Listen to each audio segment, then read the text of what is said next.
আমরা এখনো পর্যন্ত বুলডোজার ম্যানেজ করতে পারিনি, যার কারণে আমরা বাড়িটা ভাঙতে পারছি না। এই সাজিদ, বুলডোজার কলা বাগানে আমি তো বুলডোজার পাঠাইছি রে ভাই।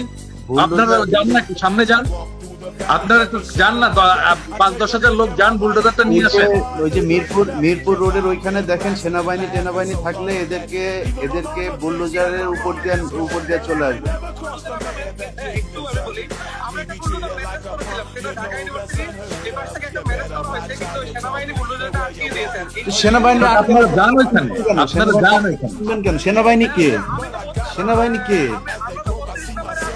কিন্তু ওই দিকে যারা আছে তারা এখনো এটা নিয়ে আসতে পারেনি আর কি। আচ্ছা, আপনারা একটু প্রয়োজনে আগে যান, নিজেরা আগান। আপনারা একটু আগে যান, তাদেরকে নিয়ে আসেন। সেখানে সেনাবাহিনী বাধা দিলে সেনাবাহিনীর এটা দায়িত্ব দেওয়া হয় না এই সরকারের পক্ষ থেকে যে তারা এটা আটকায় দেবে। আর এখানে কোনো উপদেষ্টারা আমাদেরকে কোনো সহযোগিতা করছে না। এই সিটি কর্পোরেশনে কিন্তু বলে আছে, আসিফ মাহমুদ চাইলে আমাদেরকে সহযোগিতা করতে পারতো, কিন্তু তিনি আমাদেরকে কোনো প্রকার ভাই, ওনাদের সব কাজ তো আর ওনাদেরও তো অনেক কাজ আছে, ওরা তো আর সব কাজ আপনারা এখানে এসে করে। সেই ইতিহাস রচিত আবু সাইদ মুগ্ধরাও আসবে আপনাদের দেখানো পথে। আসেন, অসমাপ্ত কাজ আজ আমরা সম্পাদন করি, ইতিহাসের দায় মোচন করি। ধানমন্ডি 32 নাম্বার থাকবে না। ছাত্র জনতা ঐক্য জিন্দাবাদ, ইনকিলাব জিন্দাবাদ।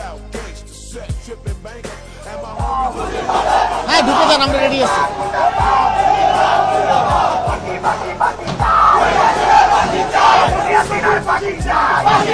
ওকে।